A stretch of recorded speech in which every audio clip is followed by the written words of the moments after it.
For those of you who don't know what this game is, it's a game called Ace Attorney, and basically it's like a lawyer simulation, but it's a very bad lawyer simulation.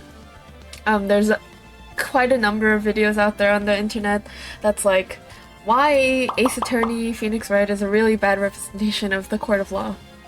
But that's besides the point. It is just a game. And in the end, it is just for fun, and it's really funny.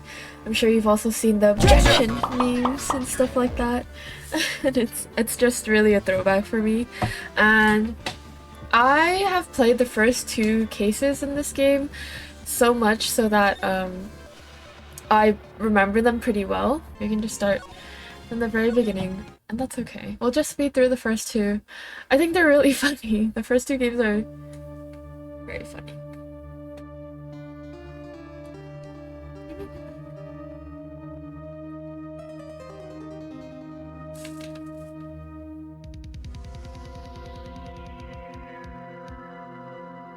Damn it. Why me? Can't get caught.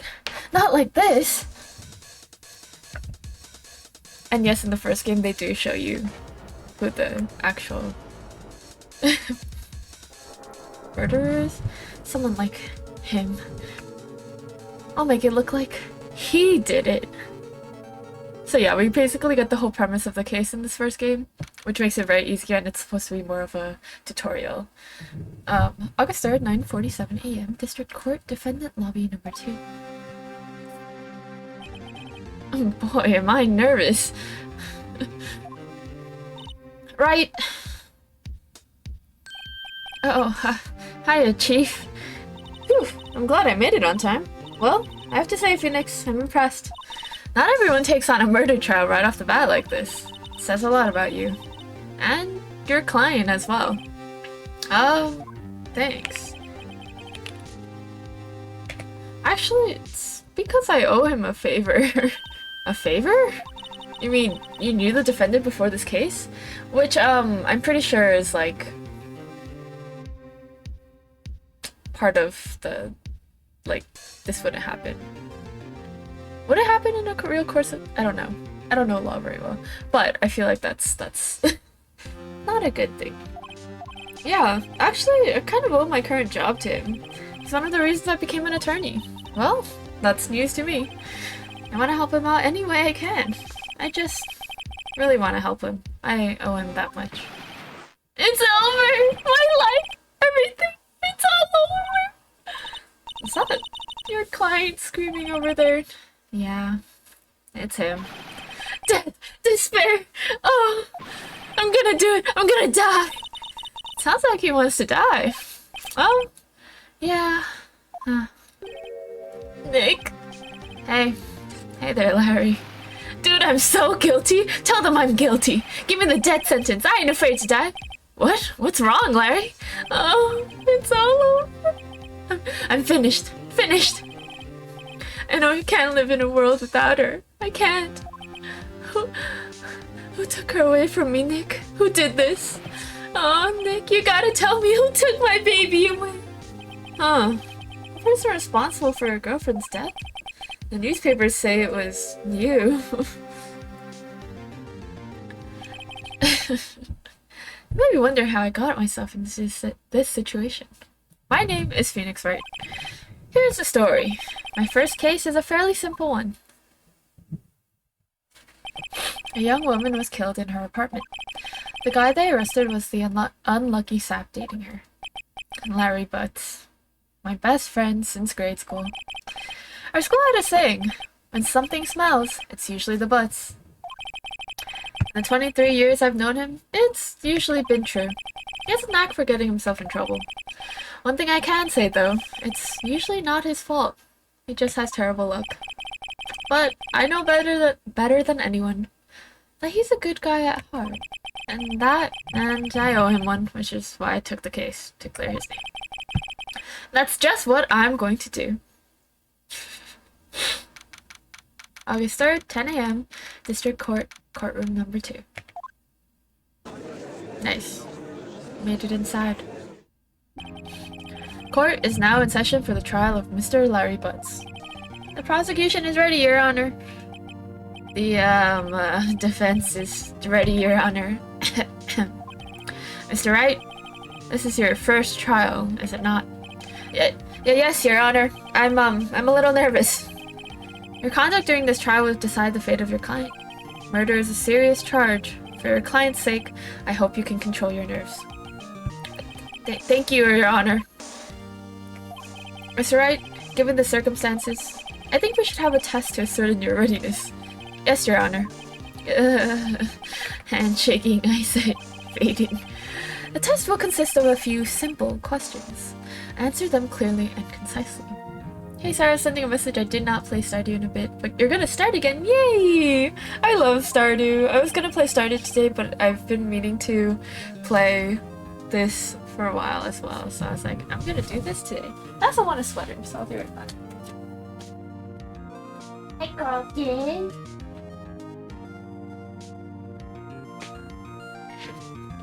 Also, don't apologize. You can do whatever you want. Please state the name of the defendant in this case. Definitely me.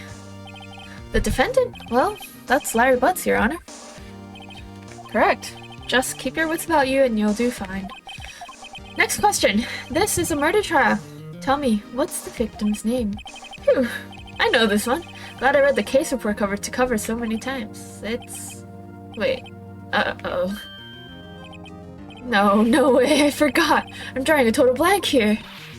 Phoenix? Are you absolutely sure you're up to this? You don't even know the victim's name?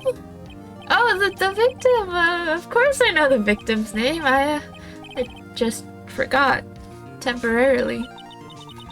I think I feel a migraine coming on. Look, the victim's name is listed in the court record. Just press tab to check it at any time, okay? Remember to check it often. Do it for me. Please, I'm begging you. Mr. Wright, who is the victim in this case? Cindy.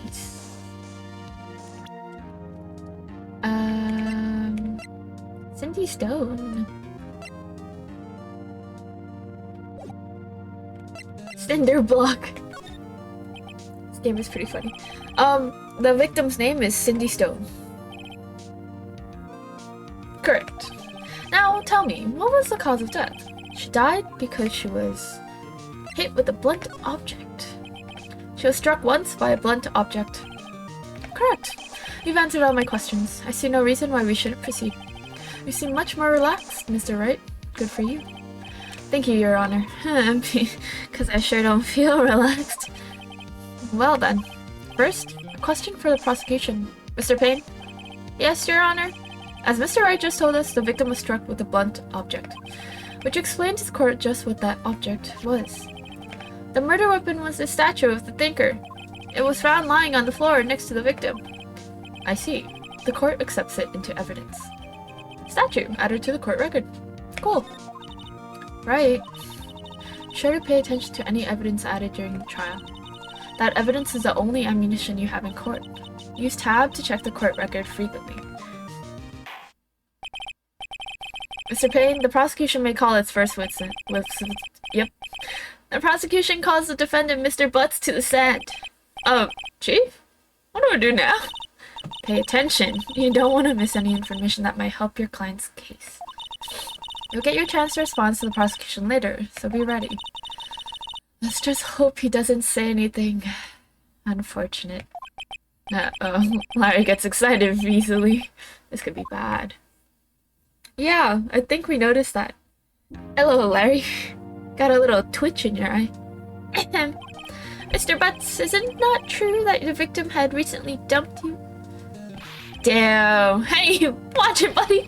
We were great together. We were Romeo and Juliet, Cleopatra, and Mark Antony. Didn't they all die? I wasn't dumb. She just wasn't taking my phone calls or seeing me. Ever. What's it to you, anyway? Mr. Butts, what you describe is generally what we mean by dumped. In fact, she had completely abandoned you and was seeing other men. She had just returned from overseas with one of them the day before the murder. What do you mean, one of them? Lies. All of it. Lies. I don't believe a word of it.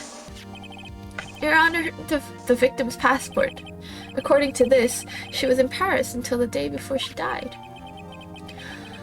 Passport. The victim apparently arrived home from Paris on July 30th, the day before the murder. Oh wow, this case came about very quickly. It's August 3rd? Wow. Indeed. She appears to have returned the day before the murder. Dude. No way. The victim was a model, but did not have a large income. It appears that she had several sugar daddies. Daddies? Sugar? Yes. Older men who gave her money and gifts. She took their money and used it to support her lifestyle. Dude. You can clearly see what kind of woman this Miss Stone was. Tell me, Mr. Butts, what do you think of her now? Right. I don't think you want him to answer that question. Yeah, Larry has a way of running his mouth in all the wrong directions. Should I? Let's stop him from answering that. That's also seems to be leading on the defendant. My client had no idea the victim was seeing other men. That question is irrelevant to this case. Oof. Wins. Dude, Nick, what do you mean irrelevant? That cheating she-dog? I'm gonna die. I'm just gonna drop dead. Yeah, and when I meet her in the afterlife, I'm gonna get to the bottom of this. Sir? Sir, please. Let's continue with the trial, shall we? I believe the accused's motive is clear to everyone. Yes, quite. Oh boy, this is so not looking good. Next question. You went to the victim's apartment on the day of the murder, did you not? Well, did you or did you not? Well, maybe I did. Maybe I didn't. He went. What do I do? I know. I'll send him a signal. Tell the truth. Yeah, I was there. I went. Nice. Order. Well, Mr. Butts? Dude, chill. She was at home, man. So, like, I didn't see her. Your Honor, the defendant is lying. Lying? The prosecution would like to call a witness who can prove Mr. Butts is lying. Oh, that simplifies matters. Who is your witness? The man who found the victim's body. Just before making the gruesome discovery, he saw the defendant fleeing the scene of the crime. Order. Order in the court. Mr. Payne, the prosecution may call its witness. Yes, Your Honor. This is bad. On the day of the murder, my witness was selling newspapers at the victim's building. Please bring Mr. Frank Sawit to the stand. Mr. Sawit, you sell newspaper subscriptions, is this correct? Oh yes, newspapers, yes. Mr. Sawit, you may proceed with your testimony. Please tell the court what you saw on the day of the murder. Witness's account. Very fun. I was going door to door selling subscriptions when I saw a man fleeing an apartment. I thought he must be in a hurry because he left the door half open behind him. Thinking it strange, I looked inside the apartment. Then I saw her lying there. A woman, not moving, dead. I quailed in fright and found myself unable to go inside. I thought to call the police immediately. However, the phone in her apartment wasn't working. I went to a nearby park and found a public phone. I remember the time exactly. It was 1 p.m. The man who ran was without a doubt the defendant sitting right over there. Love that for us. Oh. Larry, why didn't you tell the truth? I can't defend you against a testimony like that. Incidentally, why wasn't the phone in the victim's apartment working? Your Honor, at the time of the murder, there was a blackout in the building. Aren't phones supposed to work during a blackout? Yes, Your Honor. However, some cordless phones do not function normally. The phone that Mr. Sawit used was one of those. Your Honor, I have a record of the blackout for your perusal.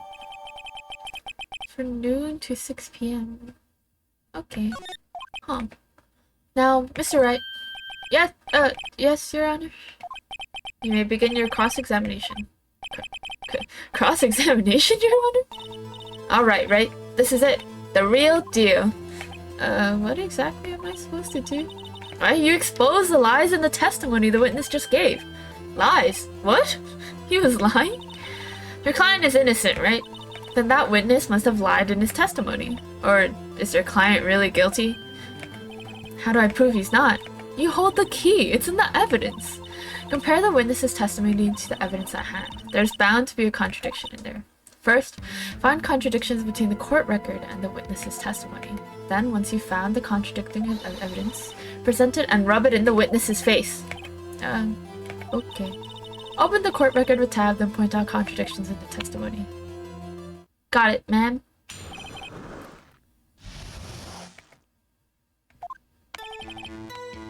I will say I have already, you know, right. I've already done this. Oops.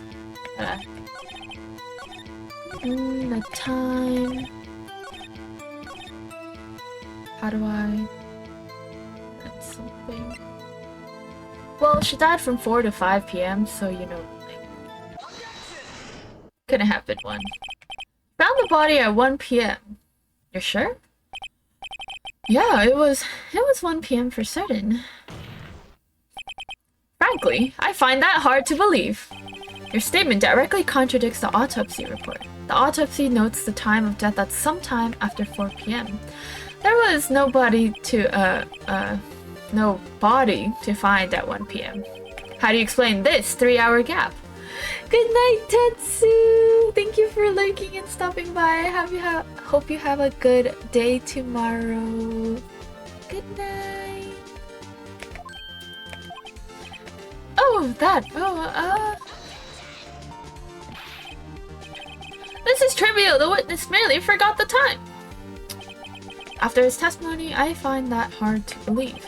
Mr. Sawit, why were you so certain that you found the body at 1 p.m.? Gee, that's a really good question. Great job, right? Way to put him on the spot. That's all you have to do. Point out contradictions. Lies always beget more lies. See through one, and their whole story falls apart. Wait, I remember now. Would you care to give your testimony again? Oh. Alright, let's see. You see, when I found the body, I heard the time. There was a voice saying the time. It was probably coming from the television. Oh, but it was 3 hours off, wasn't it? I guess the victim must have been watching a video of a taped program. That's why I thought it was 1 p.m. Terribly sorry about the misunderstanding. Sir, there was a blackout. We literally said this 5 minutes ago. I'm crying. Right! You know what to do. I've got this one. Hell yeah, you do. You heard the time. It was probably coming from the television.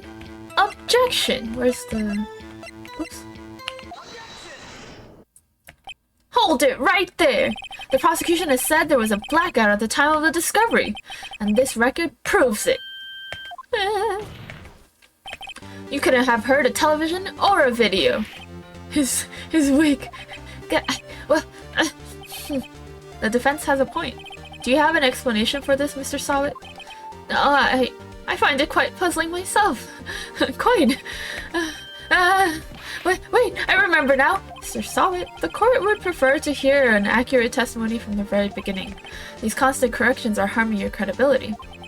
That, and you seem rather distraught.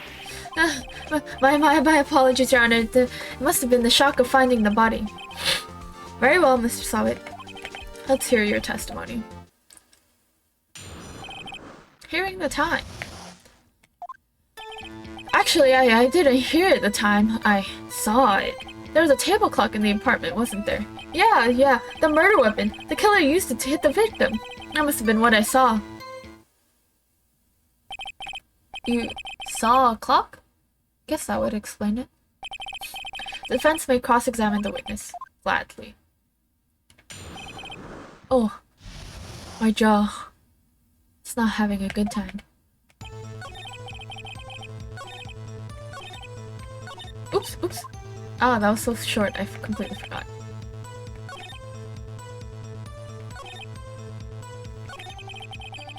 What do I choose?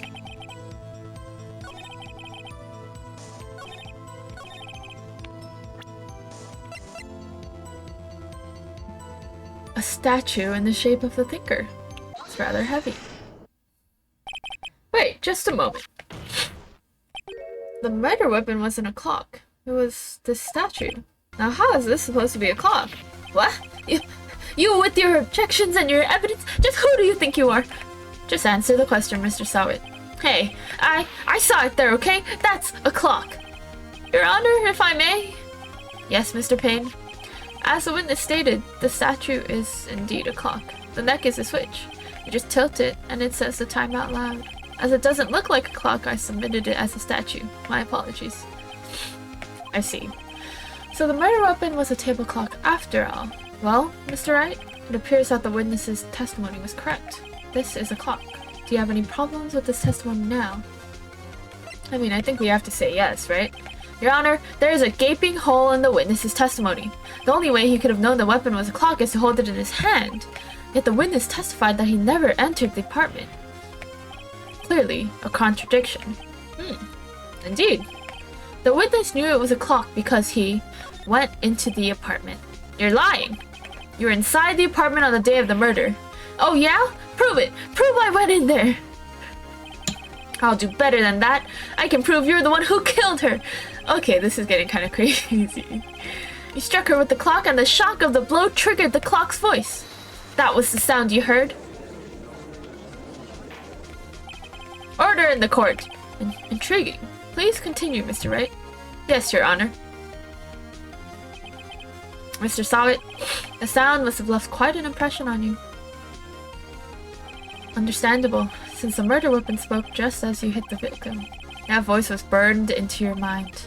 That's why you're so certain about the time. What's the meaning of this? This is all baseless conjecture. Baseless?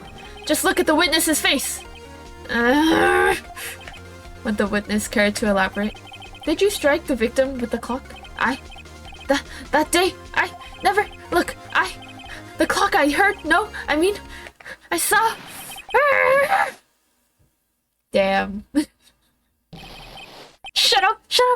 I hate you! It was him! I tell you, I saw him! He killed her and he should burn! Burn! Give him death! Order! Order in the court, I say. Your Honor, a moment, please. There isn't a shred of evidence supporting the defense's claims.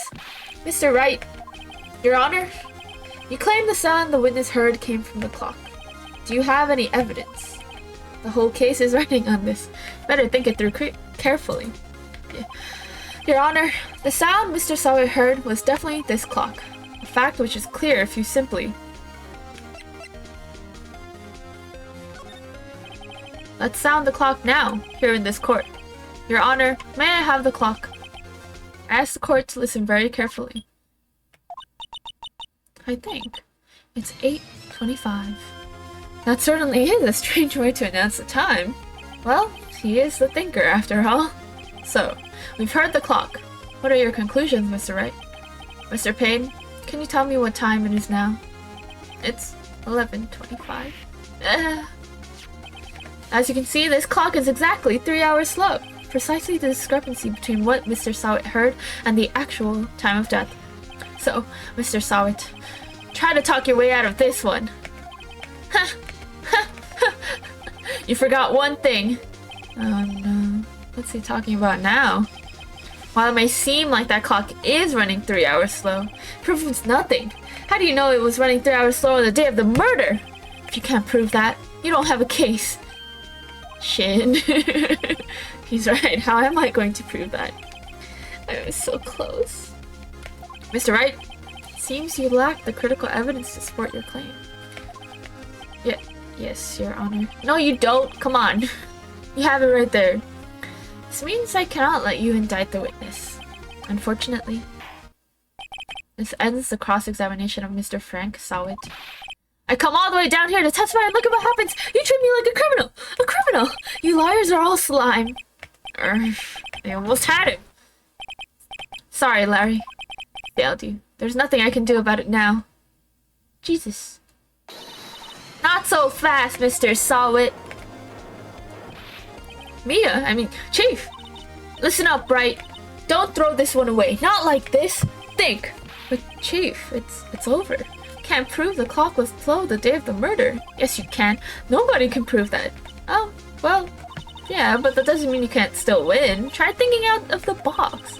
Don't waste time doubting the facts. Assume the clock was 3 hours slow and think through it. Ask yourself, why was the clock 3 hours slow? Figure out the reason and you'll have your proof. Right? Can you think of a reason as to why the clock would be 3 hours slow? Wait, maybe I can prove it. You must have evidence somewhere that can prove it, right? Find it and let them have it. Well, Mr. Wright, you say the clock was already running slow on the day of the murder. Have you found evidence to support this claim? Of course. There's a piece of evidence in the court record that can prove my claim beyond a doubt. Tough words. Let's see you pull this one off. Let's see this evidence that proves why the clock was running slow.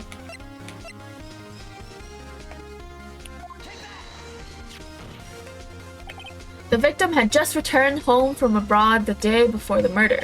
As we all know, the time between here and Paris is 9 hours. When it's 4 p.m. here, it's 1 a.m. the next day there.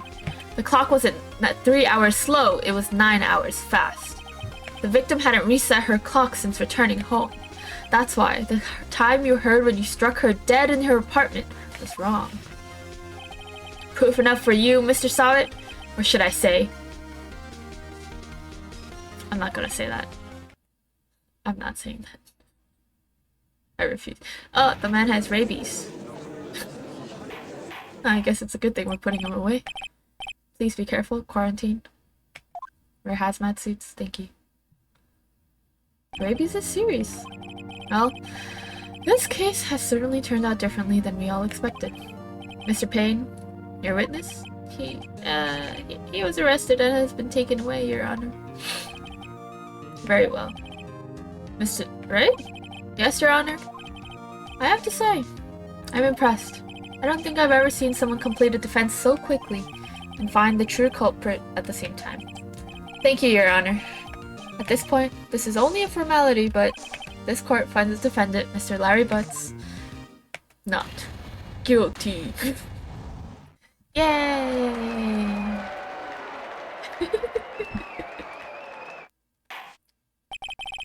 I wonder if I can finish the next case really quickly. Because I want to get to Samurai. Turns out that Frank Sawyer was a common burglar. He posed as a newspaper salesman to check and see when people were out of the house. That day, when Larry went to her apartment, the victim was at home. After he left, Mr. Sawyer let himself in to do his dirty work. While he was searching her place, the victim returned. Flustered, Mr. Sawyer grabbed the nearest blunt object he could find. Oof. August 3rd, 2:32 p.m. District Court, Defendant Lobby number 2. Oh, I still can't believe we won. Right. Good job in there. Congratulations. Woo! Sorry, I almost dropped my water gun. Thanks, Chief. I owe it all to you. Not at all. Not at all. You fought your own battles in there. It's been a while since I've seen a trial end on such a satisfying note. I've never seen the Chief looking this happy. If she's this glad, imagine how Larry must feel. My life is over. Larry, you're supposed to be happy. What's wrong now? Oh, okay. Don't worry about me. I'll be dead and gone soon. Good. Wait, what? I mean, bad. Larry, you're innocent. The case is closed. But my Cindy, when these come forever. Larry, she was... Never mind. Congratulations, Harry. Harry? Yeah, you! I can practically see the headlines now. Harry Butts, innocent. Thanks. I really owe you one. I won't forget this ever. Let's celebrate dinner, movie, my treat. Oh, no, I couldn't. Hey, I was the one that got you off the hook. Oh, hey. Here, take this. It's a present. A present? For me? Wait, wasn't this the evidence that... Actually, I made this clock for her. I made one for her and one for me. Really? You made this? Well, thank you. I'll keep it as a memento. Yo, Nick. Can you believe it? I was so into that chick. And she was just playing me for a fool. Don't you just think you would cry? Larry, are you so sure? Excuse me? I think she thought quite a lot of you in her own way. Nah, you don't gotta sympathize me. It's okay. Oh, I'm not just sympathizing, really. Isn't that right? Don't you have something to show your friend? Something that proves how she felt about him? Huh? Oh. Oh yeah, right. What the heck is she talking about? Take that! Check this out, Larry. Proof positive you weren't just some chump to her. Huh? What about that clock? This is the clock you made for her, Larry. And she took it with her when she traveled. Well, she probably just needed a clock, that's all. You think so? It's a pretty heavy clock to take traveling, holy shit. Well, make of it what you will. Hey Nick, I'm glad I asked you to be my lawyer. Really? I am. Thanks. Hope that made him feel a little better. Right? I hope you see the importance of evidence now. Also, hopefully you realize things change depending on how you look at them. People too. We never really know if our clients are guilty or innocent. All we can do is believe in them. And in order to believe in them, you have to believe in yourself. Right? Listen, learn, grow strong. Never let go of what you believe in. Never. Well, I think our work here is done. Shall we be off? Yeah, I guess so. Say, how about dinner? On me? We'll drink a toast to innocent butts. Yeah! Oh, speaking of Harry, you're saying part of why you became a lawyer was because of him. Yeah, part at least. You'll have to tell me more about it sometime. Maybe over drinks? And so my first trial came to a close. Larry slapped me on the back and said, "Gee, Nick, it's good to have friends. But I'm pretty sure he's not going to pay us. Unless you count the clock he gave me." I didn't know it then, but that clock was soon going to be at the center of another incident. And my promise to tell the chief about me and Larry would be one promise that I wouldn't be able to keep. And that's the end of Turnabout. I don't remember the name of this. Objection! Objection! Hold it! Hold it! Objection!